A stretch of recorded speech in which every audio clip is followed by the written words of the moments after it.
परम कृपाळु आराध्य इष्टदेव भगवान श्री स्वामीनारायण, पूज्य गुरुदेव शास्त्री जी महाराज, पूज्य गुरु महाराज, पूज्य स्वामी, तमाम भक्तजनों ने भावथी जय स्वामीनारायण। हरे हरे। पूर्ण पुरुषोत्तम नारायण जे अक्षरधामમાં વિરાજમાન છે, આજે એ ભગવાનના માતા પિતાના લગ્ન નક્કી થયા છે।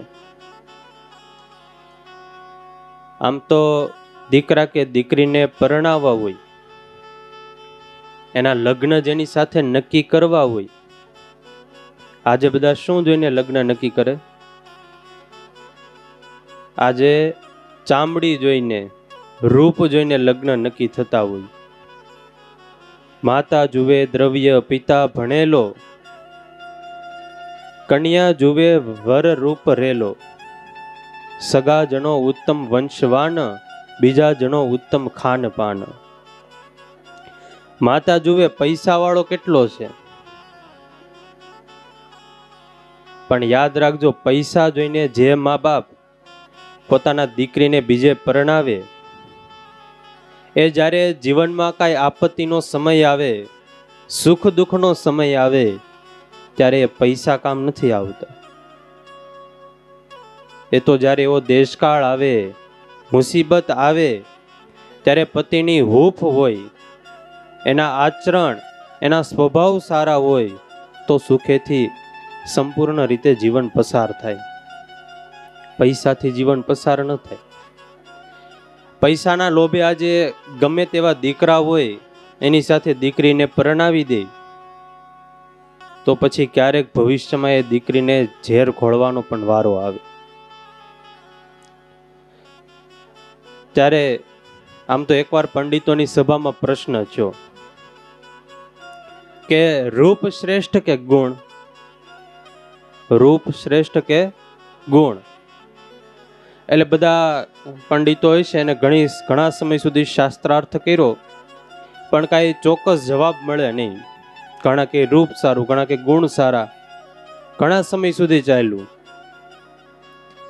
પછી એક પંડિતે કીધું કે તમે એક કામ કરો, આવતીકાલે બપોરે તમે બધા મારા ઘરે જમવા માટે આવજો, ત્યાં હું તમને જવાબ આપીશ। અને બીજા દિવસે બપોરે જમવાનું બધું ગોઠવાનું।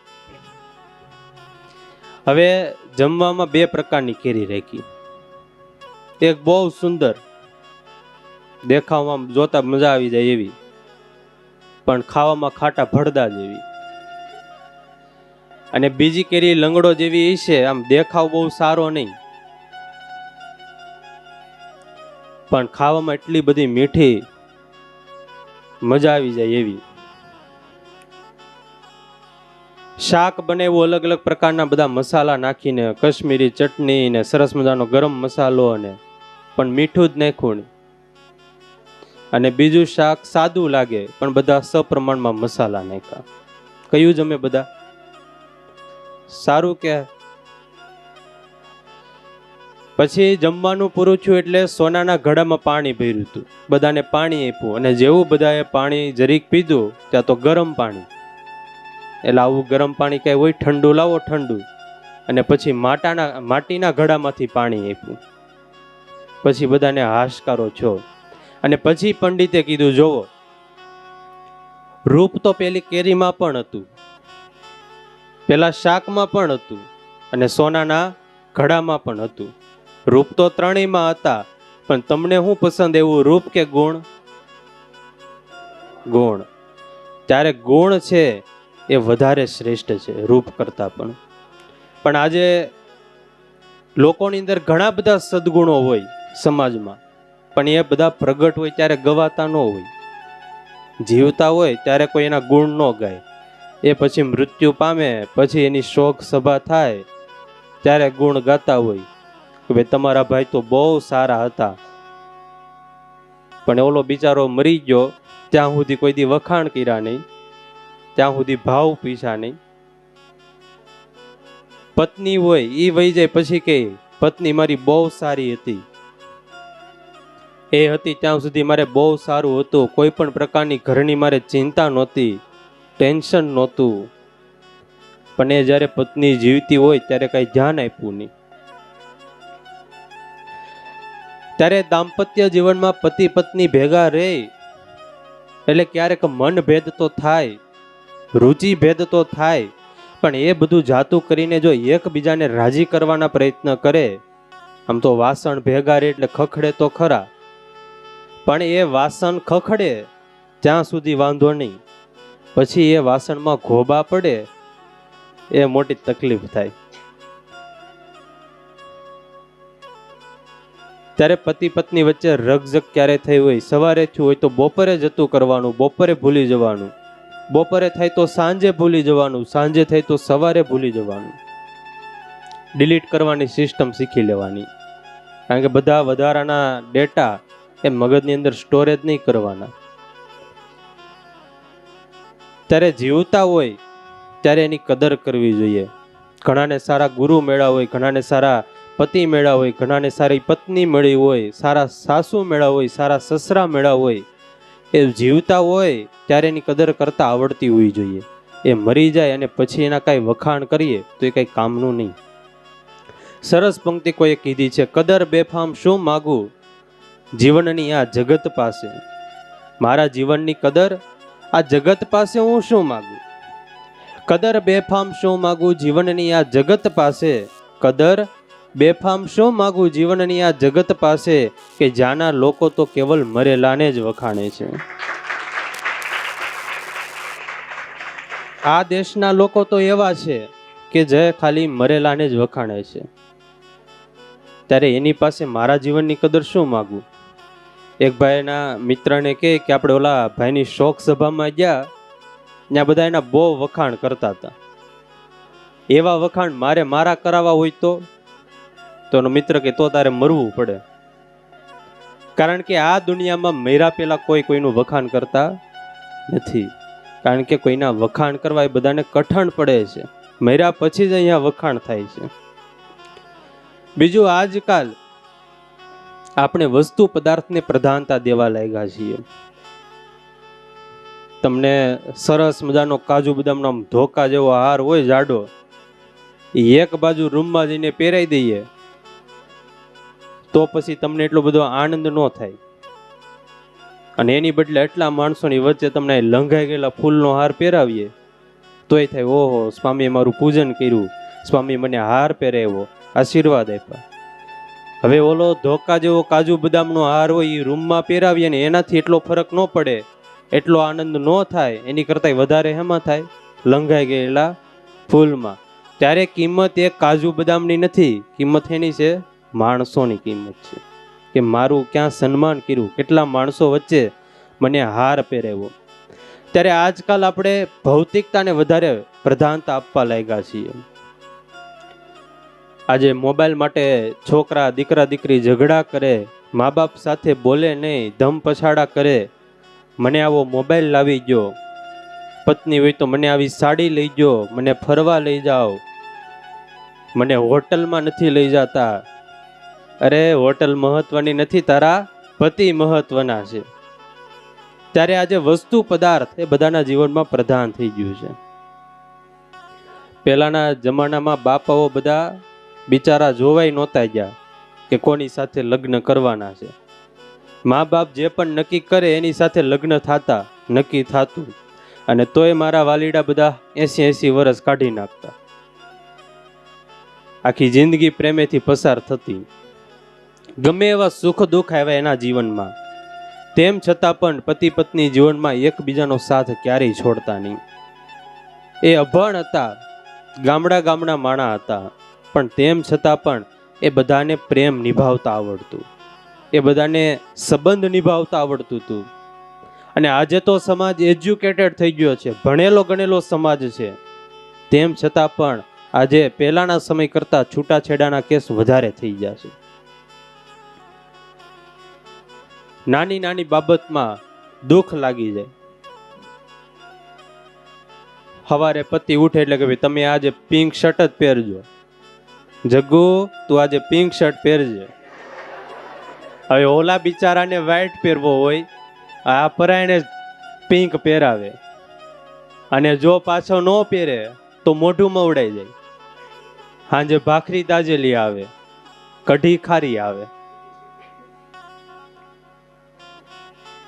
ક્યારેક ક્યારેક કઢી ખારી આવે તો વાંધો નહીં, પણ જો પછી રોજ કઢી ખીચડી ખારા આવતા હોય તો પછી નક્કી કરી લેવું આપણે શું કરવું એ આગળ.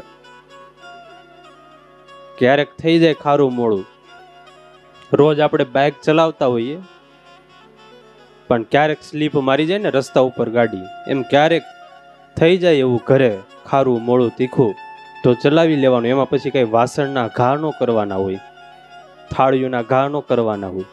એ તો આપણે કઢિયું બનાવતા નથી, નકર રોજ ખારી જ થાય. એક કાકા કૂવો ખોદતા હતા, એટલે ભત્રીજો ચા લઈને આવ્યો કે લ્યો કાકા ચા પી લ્યો. હવે જોયું એવું કે ભત્રીજાએ કાકા કૂવો ઊંડો ખોદતા હતા, એટલે આમ ત્રિકમર એટલે હા હા એમ અવાજ આવે. એટલે ભત્રીજો ઊભા જોવે કે આ કાકા હા હા એમ અવાજ કરે, એની બદલે હે રામ એમ બોલે તો. એટલે અહીંયા કાકાને સલાહ દેવા ગયો કે કાકા તમે આમ એક ત્રિકમ મારો ને હે એમ બોલો, એની બદલે હે રામ એમ બોલો તો કેટલા બધા નામ લેવાય જાય તમારે. કે બટા તારી વાત સાચી, પણ તું એક કામ કર, તું ઘડીક કૂવો ખોદવા આવ, ત્યાં હું ચા પી લઉં. એ કે વાંધો નહીં. દીકરો આવ્યો હેઠે, શરૂ કર્યું ને એક ત્રિકમ માર્યો હે રામ, બીજો ત્રિકમ માર્યો હે રામ, અને ત્રીજો ત્રિકમ માર્યો ત્યાં હે થઈ ગયું. કાકા કે ત્યાં ઊભા સલાહ દેવી હારી, એ તો કરે ત્યારે ખબર પડે. એમ જમવા બેહી ત્યારે સલાહ દઈ આનું આમ કર્યું ઓલું કર્યું હોત તો સારું હોત, પણ એ તો બનાવીએ ત્યારે ખબર પડે કેમ થાય. ત્યારે દીકરીને પરણાવી હોય તો માતા પિતાએ દીકરાના ચારિત્રને પણ જોવા, પરસ્પર એકબીજાના ગુણો જોવા. આમ તો શતાનંદ સ્વામીએ સત્સંગી જીવનની અંદર ખૂબ જ સુંદર લખ્યું છે કે કોને કન્યા દેવી અને કોને દીકરો દેવો, કોને દીકરી ન દેવી. સ્વામીએ લખ્યું પરંપરાગત રીતે વ્યાધિ હોય, ક્ષય કોઢ આદિક રોગ હોય, બીજું દુરાચારી કુળ હોય, નાસ્તિક કુળ હોય, ત્યાં દીકરી ન દેવી. પૈસો ઘણો જ હોય પણ જેના જીવનની અંદર ઉદ્ધતાય હોય, માંસ આદિકનું ભક્ષણ કરતા હોય, જીવન અપવિત્ર હોય, એ વ્યક્તિને ક્યારેય દીકરી દેવી નહીં. મૂર્ત્ય હોય તો એનું કુળ જોવું, એનું ચારિત્ર જોવું, એનું જીવન જોવું, એના માતા પિતા છે કે નહીં, અને છે તો એ કેવા છે એ પણ જોવું. એની આવક કેટલી છે, એનો અભ્યાસ કેટલો છે, એનું શરીરે સ્વાસ્થ્ય કેવું છે, આ બધી જ વસ્તુ જોવી. સ્વામીએ લખ્યું ઉંમર પણ જોવી, કારણ કે લગ્નમાં ઉંમર પણ ખૂબ જરૂરી છે. હવે કેવી કન્યાનો સ્વીકાર કરવો તો એના પણ સ્વામીએ લક્ષણો લખ્યા. પછી ઉંમરથી નાની હોવી જોઈએ, સ્વભાવમાં સુશીલ હોવી જોઈએ, પર પુરુષની અંદર એને આસક્તિ ન હોવી જોઈએ. આવા લક્ષણો જે દીકરીની અંદર હોય, એવી જે સુકન્યા હોય એનો સ્વીકાર કરવો. ત્યારે આજે ભગવાનના માતા પિતા એ લગ્ન ગ્રંથિથી જોડાવા માટે જઈ રહ્યા છે. આજે તો અક્ષર મુક્તોને પણ આનંદ છે કે હવે તો ધર્મદેવ અને ભક્તિ માતા બંનેના લગ્ન થશે અને વહેલા ઠાકોરજી આ ભૂમંડળની અંદર પધારશે. ભગવાનના લગ્ન થવાના છે, એમાં આપણે કોઈ પણ પ્રકારનું વિઘ્ન ના આવે એવું કરવું છે. આમ તો ભગવાનના માતા પિતા લગ્ન કરે એને કઈ સારા ચોઘડિયા શોધવાની જરૂર ન હોય, એ લગ્ન કરે એ જ ચોઘડિયા એ શુભ થઈ જતા હોય. ત્યારે લગ્નનો પ્રસંગ નજીક આવ્યો છે. આનંદના સુરોમાં શરણાઈઓ વાગવા લાગી છે, ઢોલ ઢબુકવા લાગ્યા છે, સુંદર જાણ શણગારીને ધર્મદેવ નીકળ્યા છે. આમ તો ધર્મદેવ ત્યાગવાળા બહુ સાદું જીવન જીવતા, ખૂબ જ આખી જિંદગી એમને હંમેશા બીજાને નવા વસ્ત્રો, નવા અલંકારો આપવામાં, એકબીજાને શણગારવામાં રસ હતો. પણ આજે તો બધાએ ભેગા મળીને નક્કી કર્યું છે કે આપણે ધર્મદેવને શણગારવા છે. આજે એમના લગ્ન છે, આપણે એમને તૈયાર કરવા છે. અને લગ્ન જેવો તો બીજો કયો પ્રસંગ કહેવાય.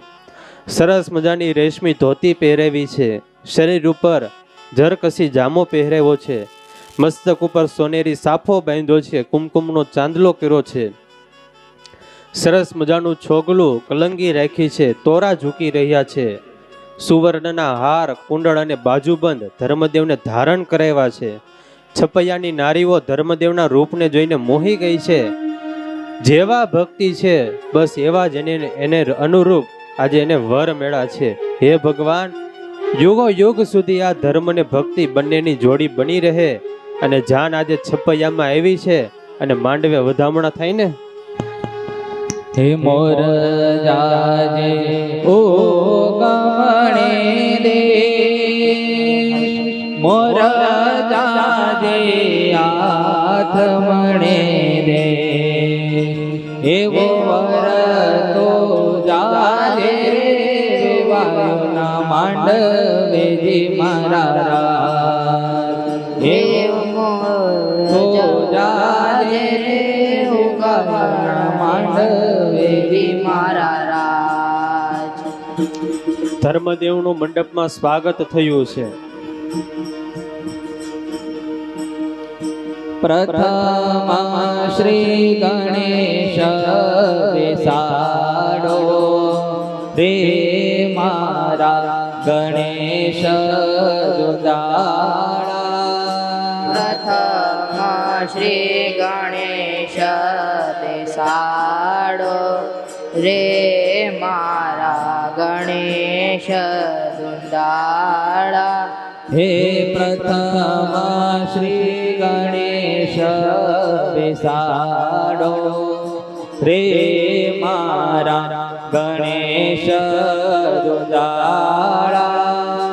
પ્રથમ શ્રી ગણેશ બેસાડો રે મારા ગણેશ દુંદાળા. ગણેશ દુંદાળાને મોટી ફાંદવાળા. ગણેશ દુંદાળાને મોટી ફાંદવાળા. હો પ્રથમ શ્રી ગણેશ બેસારો રે મારા ગણેશ દુદાળા.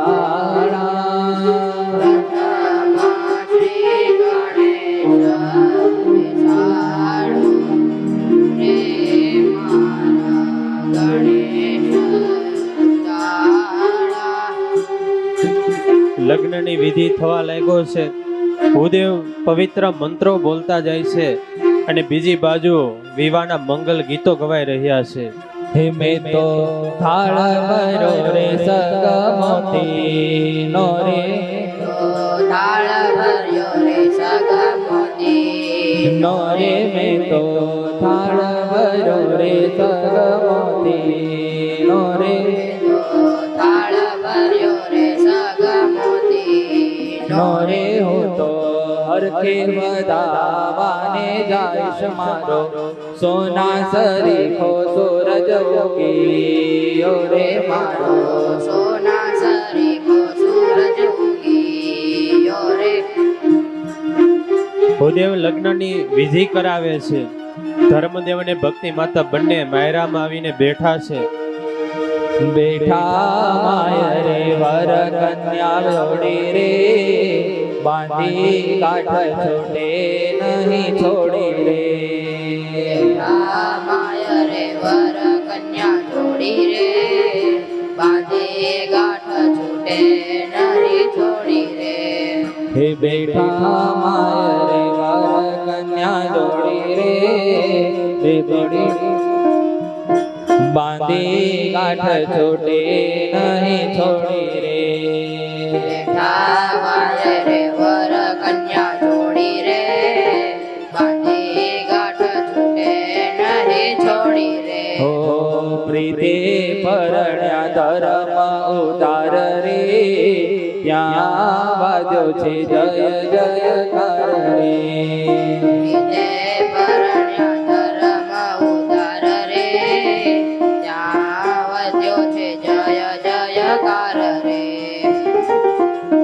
બ્રહ્મદેવ અને ભક્તિ માતા ફેરા ફરવા લાગ્યા છે અને બધા જ પુષ્પ ચોખા અધિકથી વધાવા લાગ્યા છે. ચારેય બાજુ જય જયકાર કરવા લાગ્યા છે. પેલો પેલો મંગળિયો વરતાય રે, પેલો પેલો મંગળિયો વરતાય રે, પેલો પેલો મંગળિયો વરતાય રે, પેલો પેલો મંગળિયો વરતાય રે, હે પેલે મંગળ કાયોના દાન દેવાય રે, ઓ પેલે મંગળ કાયોના દાન દેવાય રે, હે અગ્નિ દેવની સાક્ષીએ ફેરા ભરાય રે,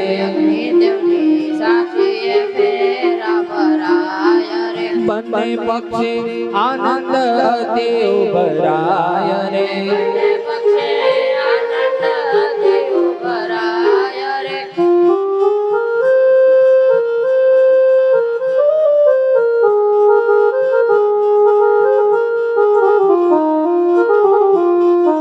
બીજો બીજો મંગળિયો વરતાય રે, બીજો બીજો મંગળિયો વરતાય રે, બીજે મંગળ રૂપના દાન દેવાય રે, બીજે મંગળ રૂપના દાન દેવાય રે, બીજે મંગળ રૂપના દાન દેવાય રે, બીજે મંગળ રૂપના દાન દેવાય ઓ માંડવામાં મંગલ ગીતો ગવાય રે, માંડવામાં મંગળ ગીતો ગવાય રે, સૌને અહીં હરખ અતિ હરખાય રે, અતિ હરખ નમાય રે, સૌને અહીં અતિ હરખ નમાય રે, સૌને અતિ હરખ નમાય રે,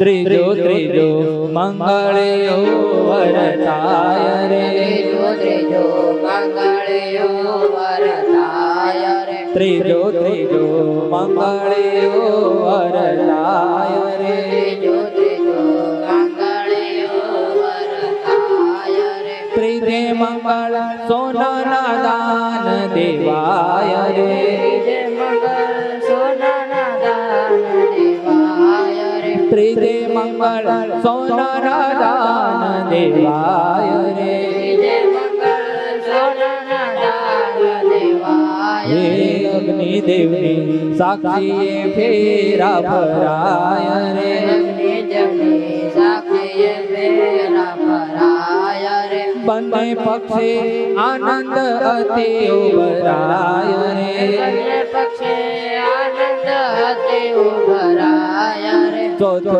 ચોથો મંગળિયો વરતાય રે, મંગળિયો વરતાય રે, ચોથે મંગળ કન્યાના દાન દેવાય રે, ચોથે મંગળ કન્યાના દાન દેવાય રે, હે ચોથે મંગળ કન્યાના દાન દેવાય રે, ચોથે મંગળ કન્યાના દાન દેવાય રે, ફૂલડા કેરી ફોરમ બધે પ્રસરાય રે, ફૂલડા કેરી પોરમ બધે પ્રસરાય રે, શુભ દિન આજે શુકનનો કહેવાય રે, શુભ દિન આજે શુકનનો કહેવાય રે, હે શુભ દિન આજે શુકનનો કહેવાય રે, શુભ દિન આજે શુકનનો કહેવાય રે, શુભ દિન આજે શુકનનો કહેવાય રે,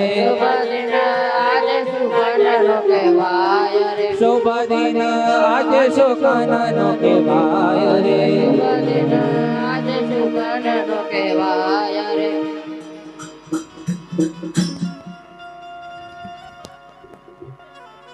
આમાં ઘણા ઘણાને જૂની યાદો તાજી થઈ ગઈ છે. સર્વને ખૂબ આનંદ થયો છે. છપૈયાની નારીઓ ભગવાનને પ્રાર્થના કરે છે, હે પ્રભુ, એવી કૃપા કરજો ને એવું વરદાન દેજો કે આ ભક્તિના પતિ જે ધર્મદેવ છે એ આ છપૈયામાં જ રહી. ક્યાં રહી? છપૈયામાં જ રહી. પિતા કૃષ્ણ શર્માએ કન્યાદાનનો સંકલ્પ કર્યો છે. શુદ્ધ જળની ચમચી આચમણી લઈને એમાં ચોખા પુષ્પની પાખડી પધરાવી અને દર્ભ પધરાવી વિશ્વ દેવતાઓની સાક્ષીએ એક પિતા પોતાની પુત્રીનું કાંડુ પતિના હાથમાં સોંપે છે, કન્યાદાનનો સંકલ્પ કરે છે. અને એ વખતે એક પિતા અને પુત્રીની વચ્ચે મુખ સંવાદ ચાલતો હોય છે. આમ તો શાસ્ત્રોકારોએ કીધું છે આ બધી વિધિ છે એનો ખૂબ જ ઊંડો મર્મ સમાયેલો છે. શુદ્ધ જળ લઈને પિતા કહેવા માંગે છે, હે દીકરી, આ જળ જેવું જીવન તારું નિર્મળ અને પવિત્ર બનાવજે. સ્વચ્છતા, શીતળતા અને મધુરતા રાખજે. ચોખા પધરાવીને કહેવા માંગે છે કે તારું સૌભાગ્ય અક્ષત રહે, અખંડિત રહે એવી અમે ભગવાનને પ્રાર્થના કરીએ છીએ. બેટા, પુષ્પ પધરાવીએ છીએ. પુષ્પ ગમે એવું સારું હોય પણ જો એમાં સુગંધ ન હોય તો એ પુષ્પની કાંઈ પણ કિંમત નથી. એમ દીકરી, તું રૂપવાન છો, ગુણવાન છો, પણ તારા જીવનની અંદર તારા ચારિત્રની સુગંધ રાખજે. તારી કુખ બેટા એવી ઉજળી રાખજે કે એનાથી કોઈ સતી, સુરા, કોઈ ભગવત ભક્ત સંતને જન્મ લેવાનું મન થાય. અને દર્ભ પધરાવે. દર્ભ એટલે દાભડો, આપણે ગ્રહણ કાઢવા માટે વાપરીએ. જ્યારે પણ અપવિત્રતા, અશુદ્ધતા હોય ત્યારે આ દર્ભ છે પવિત્રીકરણનું કાર્ય કરે.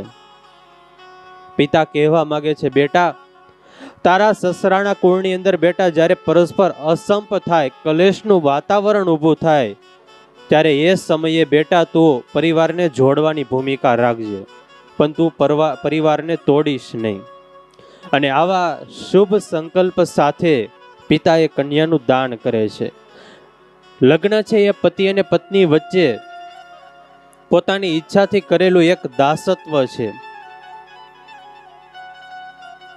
તમે એક કન્યા જોઈ હોય, બે કન્યા જોઈ હોય, 3 જોઈ હોય, 5 વખત જોવા ગયા હોય, 10 વાર જોવા ગયા હોય, 13-14 વાર જોવા ગયા હોય ને 15મી વખત તમે જાઓ અને તમે ત્યાં ખાલી આમ મોઢું કરો કે હા બરાબર છે, ખાલી એકવાર હા પાડો, એમાં ખાલી 60 વર્ષનો સંબંધ બંધાઈ જાય. ત્યારે એ કઈ નાનું મોટું સમર્પણ નથી. લગ્ન છે હજારો માણસોની વચ્ચે અગ્નિની સાક્ષીએ પવિત્ર બ્રાહ્મણોના પવિત્ર મંત્રો દ્વારા તમે જેની સાથે 4 ફેરા ફરો છો એ જીવનના સુખ અને દુઃખના બંનેના સરખા સાથીઓ છો. જ્યારથી લગ્ન થયા ત્યારથી મૃત્યુ સુધીની તમારી યાત્રાની અંદર તમે 2 જ આત્માઓ એવા હો છો કે જીવનમાં ક્યારેક એવો સમય આવે ત્યારે થોડીક વાર માટે તમે અલગ થાવ છો. સરસ મજાનો એક પ્રસંગ છે. કોલેજની અંદર ફંક્શન હતું અને બધા ભૂતપૂર્વ વિદ્યાર્થીઓ, સફળ થયેલા બધા વિદ્યાર્થીઓ એ ફંક્શનમાં આવેલા અને આખું ગ્રાઉન્ડ મોટું ભરેલું બધા વિદ્યાર્થીઓથી. અને કોલેજના મહાન રિટાયર્ડ પ્રોફેસર જે આ બધા યુવાન હતા એ બધા જુવાનિયાઓને ભણાવેલા ખૂબ જ પ્રેમથી, ભાવથી. હવે સાહેબ હાજી આવ્યા નહોતા, એને આવવાની વાર હતી અને આ બધા વિદ્યાર્થીનીઓ બધા હતા. ઘણાના લગ્ન થઈ ગયા હતા, ઘણાને ઘરે સંતાનો હતા, ઘણા મોટા મોટા બિઝનેસમેન હતા, મોટી મોટી કંપનીઓ ચલાવતા હતા. આજે સાહેબ આવ્યા નહોતા એટલે સ્ટેજ ઉપર જોક્સ ચાલતા હતા. અને એક દ્રષ્ટિએ તમે તપાસ કરો તો સૌથી વધારે જોક્સ એ પતિ અને પત્ની ઉપર થતા હોય. કદાચ 2-5 મિનિટ માટે આનંદ માટે જોક્સ હોય તો એ ભલે હોય, પણ એટલું યાદ રાખજો વાલા ભક્તજનો, જે તમારું ઘર સાચવે છે, તમારા છોકરાને સાચવે છે, તમારા મહેમાનને સાચવે છે, અને એના કરતાં પણ અગત્યની વાત એ તમારી આબરૂને પણ સાચવે છે. ત્યારે ભૂલતા નહીં, એ ઘરની લક્ષ્મી છે. સારા અને મોડા પ્રસંગોમાં બીજું કોઈ નહીં આવે, એ એક જ તમને સહયોગ આપશે. કદાચ તમે ગમે એટલા મોટા બિઝનેસમેન હશો, ગમે એટલા મોટા પૈસાદાર હશો, પણ જે દિવસે જો ઘરવાળી સરખી ન ચાલે, એ દિવસે બિઝનેસ પણ સરખો ન ચાલે. જે દિવસે ઘરવાળી સાથે સંબંધ બગડે, એ દિવસે મીટિંગો પણ તમારી બગડે. અને જે દિવસે ઘરવાળી સામે પડે, એ દિવસે દુનિયાની અંદર સારા બે બધા થાકી ગયા છે. ત્યારે મોટો ઉપકાર માનજો એનો કે સારો મોડો ગમે એવો પ્રસંગ હોય, ગમે એવું હોય, એ બધું જ સહન કરીને તમારી સાથે રહે છે. સબ કુછ ત્યાગ કરકે. પતિ પત્ની બેઠા હતા, એટલે પત્નીએ કીધું, આ કપાળ મારું, પણ આ કપાળની અંદર જે મેં સેથો રાખ્યો છે, સેથો પૂર્યો છે, એ તમારા નામનો છે. આ હાથ મારા, પણ આ હાથની અંદર જે ચૂડલો પહેર્યો છે, એ તમારા નામનો પહેર્યો છે. ગળું મારું, પણ આની અંદર જે મેં મંગળસૂત્ર પહેર્યું છે, એ તમારા નામનું પહેર્યું છે. આ માથું મારું, પણ આની ઉપર જે હું ઓઢણી ઓઢું છું, એ હું તમારા નામની ઓઢું છું. આ નાક મારું, પણ આમાં જે નથ છે, એ તમારા નામની છે. આ કાન મારા, પણ આમાં જે મેં કુંડળ પહેર્યા છે, એ તમારા નામના છે. બીજું તો હું શું કહું? વડીલોની આગળ ખોળો પાથરીને આશીર્વાદ હું માગું, પણ એ આશીર્વાદ અખંડ સૌભાગ્યવતીના, એ પણ હું તમારા માટે લઉં છું. કડવા ચોથના વ્રત કરું, તપ કરું, જપ કરું, આ બધું જ કરું, આ બધું જ સહન કરું, એ પણ તમારા આયુષ્યને માટે, તમારા સ્વાસ્થ્યને માટે સહન કરું. વધારે તો બીજું શું કહું? ઘરને સંભાળું હું, પણ ઘરની બહાર નામ પ્લેટ જે લાગે, નેમ પ્લેટ, એમાં નામ તમારું હોય. દીકરાને 9 મહિના પેટમાં હું રાખું, 3 મહિના છાતીએ હું ચાપું, પણ એ દીકરો મોટો થાય તો એ તમારો, મારું નામ તો કાંઈ નહીં. આખું બધું જે પણ કરું, એ બધું તમારા નામનું કરું. તમે એ તો કયો, મારા નામનું તમારી પાસે શું છે? ત્યારે અહીંયા સ્ટેજ ઉપર પતિ પત્નીના જોક્સ ચાલતા હતા, અને એમાં બરોબર સાહેબ આવ્યા. એટલે સાહેબ તો અનુભવી ખૂબ જ, સાહેબને તાળીઓના ગડગડાટથી વધાવવામાં આવ્યા. સાહેબ આખા વાતાવરણને પારખી ગયા કે અત્યારે શું ચાલી રહ્યું છે. પીઢ વ્યક્તિત્વ હતું પોતાનું. સંસારના કેટલાય સારા મોડા કડવા મીઠા બધા જ અનુભવમાંથી પોતે પસાર થયેલા. અને સાહેબ આવ્યા, બાજુમાં સરસ મજાનું બ્લેક બોર્ડ હતું. એટલે સાહેબે પહેલા તો બધાને હળવા ફૂલ જેવા કરી દીધા.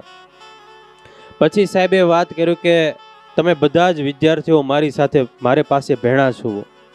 આજે બધા જ ભણી ગણીને મોટા થયા, ઘણા કરોડોપતિ છે, બિઝનેસમેન છે, ઘણાના લગ્ન થઈ ગયા છે, ઘણાના ઘરે સંતાન છે.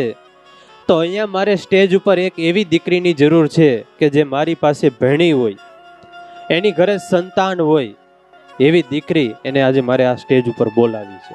અને એક સરસ મજાની મારે તમને બધાને રમત રમાડવી છે. એક હોશિયાર કાબિલ એકદમ હિંમતવાળી દીકરી છે, સ્ટેજ ઉપર આવી, સાહેબને પગે લાગી અને કીધું, બોલો સાહેબ, શું રમત છે? સાહેબે કીધું, જોવો મિત્રો, તમે બધા જ મારી પાસે ભણેલા છો, આપણે બધા એક રમત રમવાની છે, અને આ રમતથી આપણે અંદરથી બધાએ જાગૃત થવાનું છે. રમતની અંદર આ દીકરી અહીંયા રમત રમશે, એ તમારા બધાનું પ્રતિનિધિત્વ કરશે, પણ એની સાથે તમારે બધાને પણ રમતું જવાનું છે. બધા તૈયાર થયા અને સાહેબે રમત શરૂ કરી. દીકરીને કીધું, જો બેટા, રમત અઘરી છે, તું એકલી નથી રમતી, તારી સાથે આ બધા જ રમે છે, તું ખાલી એનું પ્રતિનિધિત્વ કરે છે, પણ પરીક્ષા તારે એકલીને દેવાની છે, એટલે તું ઓછું નહીં લગાડતી. કાંઈ વાંધો નહીં સાહેબ, જે પણ રમત હોય એ કયો. સાહેબે મોટું બ્લેકબોર્ડ હતું, ત્યાં કીધું ને ચોક આપ્યો હાથમાં, લે દીકરી આ ચોક. હવે તારે તારા નજીકમાં નજીક, અંગતમાં અંગત સંબંધી હોય એવા 25 વ્યક્તિના નામ તારા સહિત આ બ્લેકબોર્ડ ઉપર લખવાના છે. ખૂબ સરળ હતું, લખી નાખ્યા 25 નામ બ્લેકબોર્ડ ઉપર. ફટાફટ 25 નામ પોતાના છોકરાનું, મા બાપનું, સાસુ સસરાનું, ભાઈ ભાભીનું, બધાનું નામ લખી નાખ્યું, જે પણ નજીકના સંબંધી હતા એનું. પછી સાહેબે કીધું, જોવો મિત્રો, આટલા 25 સંબંધી હોય, બધાને પોતપોતાના નજીક હોય. પછી સાહેબ કે હવે દીકરી, આમાંથી તું 10 નામ એવા ભૂસી નાખ કે તારે જિંદગીમાં એની ખૂબ ઓછી જરૂર પડતી હોય, ક્યારેક જરૂર પડતી હોય. દીકરીએ ફટાફટ 10 નામ ભૂસી નાખ્યા. થોડી વાર થઈ એટલે સાહેબે કીધું કેટલા નામ રહ્યા હવે? 15 નામ. એટલે સાહેબ કે બેટા હવે થોડુંક અઘરું શરૂ થાય છે. હવે આમાંથી બીજા એવા 5 નામ તું ભૂસી નાખ કે જે તારાથી થોડાક દૂર હોય. હવે આ દીકરીને થોડુંક અઘરું લાગ્યું, આમાંથી મારે કોને કાઢવા?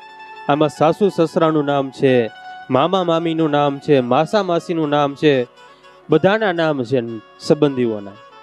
પણ તેમ છતાં પણ હિંમત કરીને એને બીજા 5 નામ કાઢી નાખ્યા. કેટલા નામ રહ્યા? 10 નામ. પછી સાહેબે કીધું કે હવે હજી આમાંથી બીજા 5 નામ તારે ભૂસવાના છે, એ ભૂસી નાખ. કે જીવનમાં તારે છેલ્લા શ્વાસ સુધી એની ઓછી જરૂર પડતી હોય, બહુ અંગત સંબંધ ન હોય, એવા 5 નામ તું ભૂસી નાખ. દીકરીએ નામ 5 ભૂસી નાખ્યા. કેટલા નામ રહ્યા? 5 નામ. હવે એ 5 નામમાં પોતાના મા બાપનું નામ હતું, એક પોતાના પતિનું નામ હતું અને એક પોતાના દીકરાનું નામ ને પોતાનું નામ. 5 નામ હતા. સાહેબ કે હજી આમાંથી તારે 2 નામ ભૂસી નાખવાના છે. આખું જ વાતાવરણ ગંભીર થઈ ગયું. સાહેબ ના પગમાં પડી ગઈ દીકરી. અરે સાહેબ હવે રેવા ગયો આગળ રમત. સાહેબ કે આ તો ખાલી રમત છે, હિંમત કર, આ તો ખાલી આમાંથી તારે 2 નામ ભૂસવાના છે. દીકરી ઊભી થઈને પોતાના મા બાપનું નામ ભૂસી નાખ્યું. જે મા બાપે પોતાને દીકરીને જન્મ આપ્યો તો, અત્યાર સુધી મોટી કરી હોય, લગ્ન કરાવ્યા હોય, એ સગા મા બાપના નામ ભૂસી નાખ્યા. સાહેબ કે હજી અઘરું છે. હવે આ 3 નામમાં એક નામ તારું, તારા પતિનું ને તારા છોકરાનું નામ છે.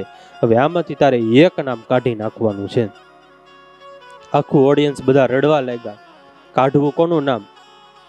અને દીકરીએ હિંમત કરીને, આ તો સંસ્કારવાન દીકરી હતી, અને દીકરીએ પોતાના દીકરાનું નામ કાઢી નાખ્યું, છોકરાનું નામ ભૂસી નાખ્યું. પ્રોફેસર સાહેબે કીધું કે તને તારો દીકરો તો તારા જીવ કરતા પણ વાલો હોય, તો તે તારા પતિનું નામ રાખ્યું અને તારા દીકરાનું નામ તે ભૂસી નાખ્યું, એ કાઢી નાખ્યું.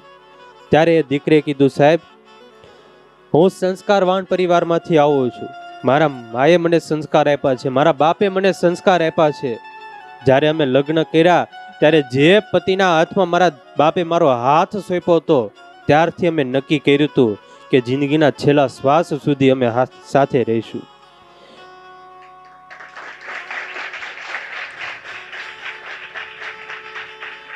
દીકરો મોટો થશે, એના લગ્ન થશે, એને નહીં ગમે તો એ નોખો થઈ જશે. સાસુ સસરા છે, એને નહીં ગમે તો એ નોખા થઈ જશે. આ ભાઈઓ છે, એના લગ્ન થશે, એના ભાગ પડશે ત્યારે એ પણ નોખા થઈ જશે. પણ હું ને મારો પતિ અમે 2 જિંદગીના છેલ્લા શ્વાસ સુધી એવા છીએ કે અમે સાથે ને સાથે રહીશું. ત્યારે લગ્ન એટલે જોડાણ. એ માત્ર ખાલી ટૂંક સમયનો સંબંધ નથી. જ્યારથી લગ્ન થાય ત્યારથી જ્યાં સુધી મૃત્યુ ન થાય ત્યાં સુધીનો એ સંબંધ છે.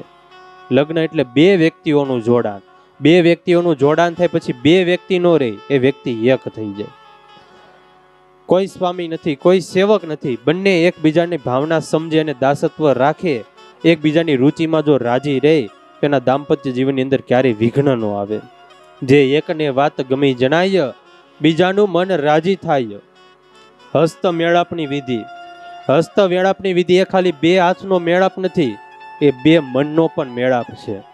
એ માત્ર આજે વિધિ પૂરતું રહી જાય એ કાંઈ કામનું નહીં. 2 મિનિટમાં હસ્ત મેળાપ કરે, હાથ મિલાવ્યો એ મિલાવ્યો. આમ તો એક દીકરાએ લગ્નમાં ક્યાંક ગયા છે, એટલે એના પપ્પાને કીધું કે પપ્પા આ વિધિ કંઈક કરે છે, કયો વિધિ છે, શું ચાલી રહ્યું છે? એટલે એના પપ્પા કે જો બેટા, 2 રેસલર જ્યારે અખાડામાં ઉતરે ને ત્યારે સામે સામે એ પેલા શેખેડ કરે, એટલે આ શેખેડ વિધિ હાલી રહ્યો છે.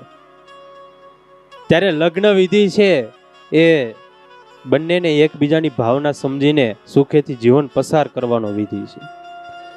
આજે ધર્મદેવ અને ભક્તિ માતાના લગ્ન વિધિ સંપન્ન થયા છે. આજે તો લગ્ન થાય એટલે તરત ત્યાંથી જાણ ઉપડે, પણ જૂના જમાનાની અંદર પરસ્પર બધાને એકબીજા સાથે હેત બહુ, પ્રેમ બહુ, લાગણી બહુ. એટલે એ સમયમાં જાણ અઠવાડિયું 10 દિવસ, ક્યાંક તો મહિનો જાણ રોકાતી. અને પાછું એ સમયમાં આજના જેવી કાંઈ જાનૈયાની બધી ઓલી નહોતી માંગણી, એટલે બધાને પોહાતું. અત્યારે તો જાનૈયાની માંગણી ઘણી વધી ગઈ. એટલે બાલ શર્મા વારે આવે કૃષ્ણ શર્મા પાસે કે હવે તો તમે રજા આપો તો અમે પાછા ઈટારપુર જઈએ, લગ્ન વિધિ તો હવે બધો પૂર્ણ થયો છે. પણ આ બાજુ એક બાપનું દિલ માનતું નથી પોતાની દીકરીને છોડવા માટે. કારણ કે નાનપણથી બાળપણથી ભક્તિ દેવીના સંસ્કાર એટલા બધા, ખૂબ જ એનું સંસ્કારનું સિંચન કર્યું હોય, ખૂબ જ એને સેવાથી રાજી થયા હોય, એટલે કાલે જશો કાલે જાજો એમ કરીને મહિનો પસાર કર્યો. એક દિવસ ભક્તિ દેવીના પિતા એવા કૃષ્ણ શર્માએ ભાગ્યવતી દેવીને કીધું છે, દેવી, મને એમ વિચાર આવે છે કે આ દેવ શર્મા છે, ધર્મદેવ છે, ખૂબ જ ગુણિયલ છે. આપણા છપૈયામાં એવા કોઈ મોટા બીજા વિદ્વાન પણ નથી. જો આ ધર્મદેવ એ છપૈયામાં રોકાય, ઘર જમાઈ તરીકે આપણે એને અહીંયા રાખીએ તો આ છપૈયામાં એ રોકાય અને નાના નાના જે પણ બ્રાહ્મણો ભૂદેવ હોય એ બધાને એ વેદાભ્યાસ કરાવે, શાસ્ત્રોના બધા પાઠ ભણાવે. ભાગ્યવતી મેણા છે કે નહીં, એ તો ખૂબ જ સારી વાત છે. બંને પતિ પત્ની બંને સહમત થયા. હવે એ જ સમયે બાલ શર્મા રજા માંગવા માટે આવ્યા છે કે વેવાય તમે રજા આપો તો અમે પાછા ઈટારપુર જઈએ, હવે તો મહિનો પસાર છો. એટલે કૃષ્ણ શર્માએ વાત કરી કે તમે પાછા જાવ એનો તો કઈ વાંધો નહીં, પણ તમારે એક વચન અમને આપવું પડે. અરે તમે જો રજા આપતા હોય એમને પાછી જવાની, તો તમે જે પણ વચન કહેશો એ અમે માનશું. પેલા એ કયો વચન આપશો તો ખરા ને? હા હા, કેમ નો આપીએ, જરૂર આપશું વચન. જોજો બાલ શર્મા. બાલ શર્મા માગું તમ પાસરે, સત્યવાદી છો પૂરજો આશરે, કુળ તમારામાં નિર્ધાર રે, માગે જે તે ન કરો નકાર રે. તમારું કુળ અતિ પવિત્ર છે. તમારા કુળની અંદર એક વાર વચન આપ્યા પછી કોઈ પણ ફરતા નથી. બાલ શર્મા કે કાંઈ વાંધો નહીં કૃષ્ણ શર્મા, તમારે આજે જે પણ વચન માગવું એ વચન માગો, એ હું તમને આજે વચન આપીશ. અને હાથ જોડીને કૃષ્ણ શર્માએ કીધું છે, બાલ શર્મા, આજે હું તમને તમારી પાસેથી માફી માંગુ છું, મને ક્ષમા કરજો, પણ સ્નેહ પાસથી હું એટલો બધો બંધાયેલો છું. અમારી વૃત્તિ તો આ સ્વાર્થમાં જ રમણ કરતી હોય. આજે તમારી પાસે હું એવી માગણી કરું છું કે આ તમારો દીકરો જે ધર્મદેવ છે એને ઘર જમાઈ તરીકે અમારા ઘરે, અમારા છપૈયા ગામમાં રાખતા જાઓ. જ્યાં આટલું કીધું ત્યાં તો બાલ શર્મા ઊંડા ઉતરી ગયા. કારણ કે એકનો એક દીકરો નાનપણથી જેના જીવનની અંદર સંસ્કારોનું સિંચન કર્યું હોય, વિદ્યાવાન ગુણિયલ બનાવ્યો હોય, તૈયાર કર્યો હોય, અને વૃદ્ધાવસ્થાની એકની એક લાકડી, એકનો એક દીકરો હોય, અને એવો ગુણિયલ પોતાનો દીકરો આજે કૃષ્ણ શર્માએ એની માગણી કરી કે આજે ઘર જમાઈ તરીકે એને છપૈયામાં રાખતા જાઓ. પણ આજે આ બાલ શર્માનું હૃદય એ તો સંતનું હૃદય હતું. બાલ શર્માએ વિચાર કર્યો કે જો હજારો લોકોનું રૂડું થતું હોય, હજારો માણસોનું આમાં કલ્યાણ થતું હોય, તો મારે મારો દીકરો દેવો જોઈએ. વિશ્વના કલ્યાણ માટે દરેકને કાંઈક ને કાંઈક તો સમર્પણ કરવું જ પડે છે, કાંઈક ને કાંઈક બલિદાન તો આપવું જ પડે છે, અને પોતાને પોતાનું બલિદાન આપવું પડે. માટે જો ઘણા માણસોનું આમાં રૂડું થતું હોય, છપૈયા ગામમાં ઘણા બ્રાહ્મણો ભૂદેવનું સારું થતું હોય, તો આજે મારે મારા કાળજાના કટકાને, મારા દીકરાને ઘર જમાઈ તરીકે અહીંયા રાખવો જોઈએ. પિતા બાલ શર્મા મેણા એમ નહીં, ધર્મદેવ પણ માની ગયા છે કે જો મારા પિતાની રજા હોય અને મારા પિતાશ્રી આમાં સહમત થતા હોય તો મારે પછી બીજો કાંઈ પણ આમાં સંકલ્પ ન કરવો જોઈએ. આજે ઘણીવાર પતિ ઘણાને બહુ સારા મેળા હોય, ધર્મદેવ જેવા ગુણિયલ હોય, સારા હોય, સુશીલ હોય, સંસ્કારી હોય, પણ સામે પત્ની પાછા એવા ભટકાઈ જાય ને. પતિ પત્ની હતા અને 25મી મેરેજ એનિવર્સરી ઉજવી રહ્યા હતા. એટલે બંનેએ નક્કી કર્યું કે હવે આપણે ભવિષ્યમાં આપણા સંબંધ સારા એવા ટકે, દાંપત્ય જીવન સુખેથી પસાર થાય, એટલે હવે આપણે અત્યારથી કંઈક વિચારવું પડશે. એટલે થોડી વાર બંને વિચાર કર્યો અને પછી બંને એક નોટબુક લઈને આવ્યા અને વિચાર્યું કે આખા વર્ષ દરમિયાન કાંઈ પણ એકબીજાની વાત કાંઈ પણ ગમે નહીં તો આ નોટબુકમાં લખી નાખવાની. એક વર્ષ પસાર થયું, બંને પાછા 26મી જ્યારે પણ એનિવર્સરી આવી છે ત્યારે ભેગા થયા અને નોટબુક લઈને આવ્યા હતા. સૌથી પહેલા પત્નીએ એની નોટબુક પતિના હાથમાં આપી અને પતિએ જ્યાં પેલું પાનું ખોલ્યું એમાં લખ્યું હતું કે 4 જાન્યુઆરીએ તમે કીધું હતું કે હું તને હોટલમાં લઈ જાય અને તમે પછી હોટલમાં ન લઈ જાય, એ મને ગમ્યું નહીં. મેં તમને એમ કીધું હતું તમે પિંક શર્ટ પહેરજો ને તમે પછી વાદળી શર્ટ પહેરો, એ મને ગમ્યું નહીં. આ ભાઈ બીજું પાનું ફેરવું તો એમાં લખ્યું હતું તમે મને કીધું હતું ઢોકળા કરવાનું અને મેં ઢોકળા કર્યા તો તમે ઓછા ખાધા. હવે કેવો કેવો દુખાવો આ બધું વાંચીને સાંભળી તો એ ખબર પડે કે માણસોને આવા આવા દુખાવાય થાય, ત્યારે એમ થાય આ ટકો કરાવ્યું એ સારું કર્યું. મેં તમને કીધું તો મને શોપિંગ માટે લઈ જાજો ને તમે ન લઈ ગયા, એ મને ન ગમ્યું. ત્યારે આખી નોટબુક એ ભરાઈ ગયેલી હતી.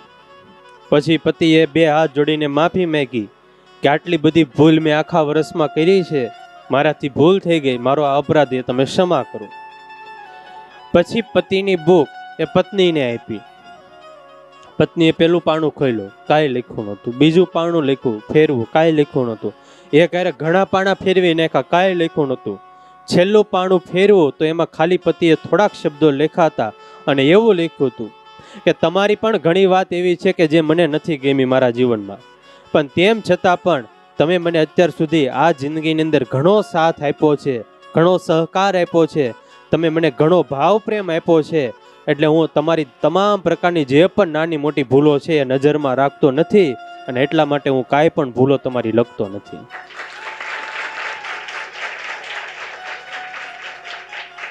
ત્યારે પત્નીને અફસોસ થયો, પોતાના પતિ પાસે નોટબુક પોતાની મેગી ફાડીને ડસ્ટબિનમાં નાખી દીધી.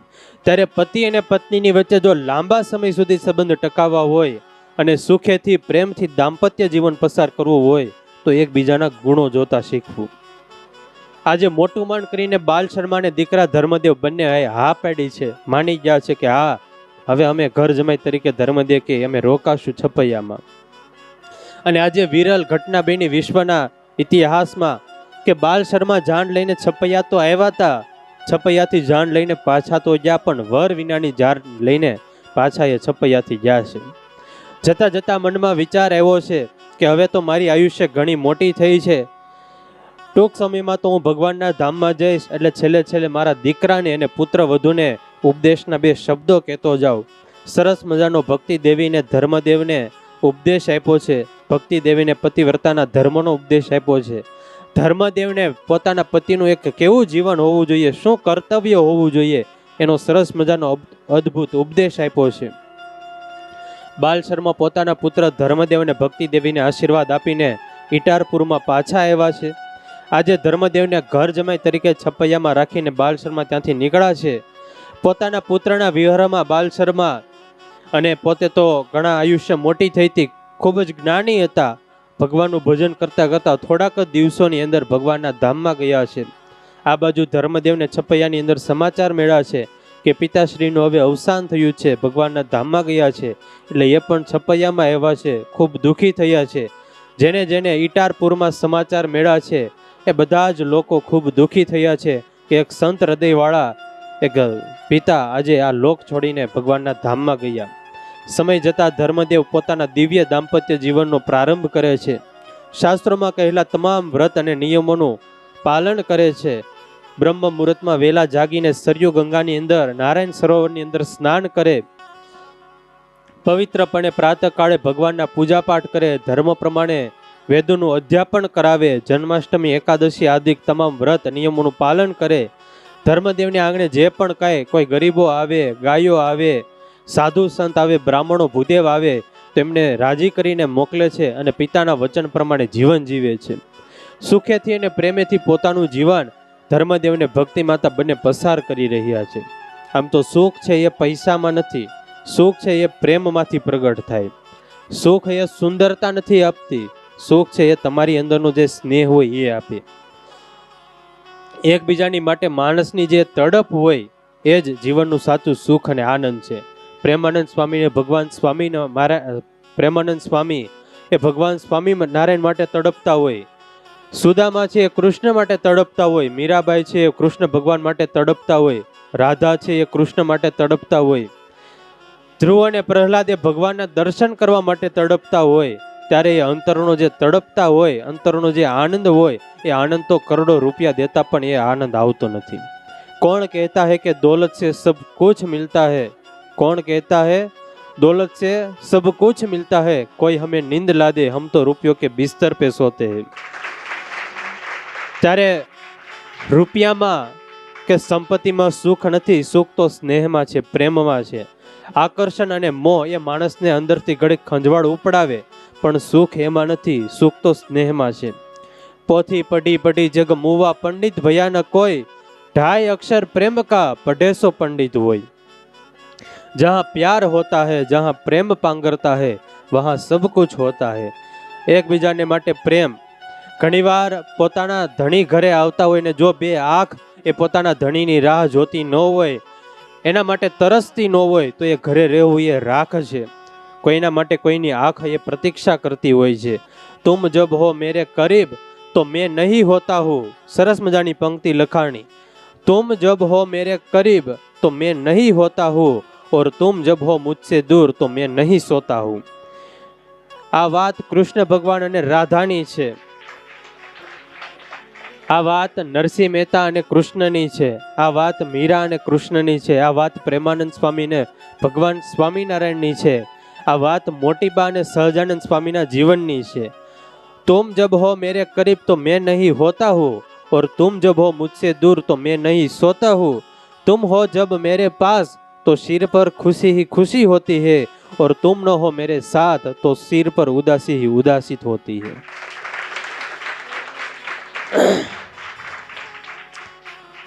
जिसको प्यार होता है उनकी आंख तरसती है उनको देखने के लिए, उनका रोम रोम उनको मिलने के लिए तरसता है. અને પ્રેમ એ કઈ પરાયણે થતો નથી.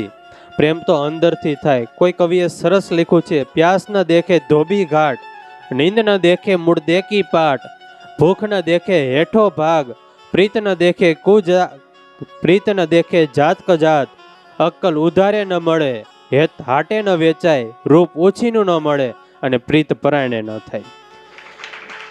ત્યારે ધર્મદેવ અને ભક્તિ માતા પોતાનું દાંપત્ય જીવન આગળ વધારી રહ્યા છે. આગળના સરસ મજાના પ્રસંગો અને ભગવાનના મોટા ભાઈ રામ પ્રતાપજી એમનો હવે જન્મ થવાનો છે. આગળના બધા જ ચરિત્રો હવે આપણે આગળની સંસ્કાર સભામાં શ્રવણ કરીશું. આજે સંસ્કાર સભાને અહીંયા વિરામ આપીએ. સહજાનંદ સ્વામી મહારાજની જય.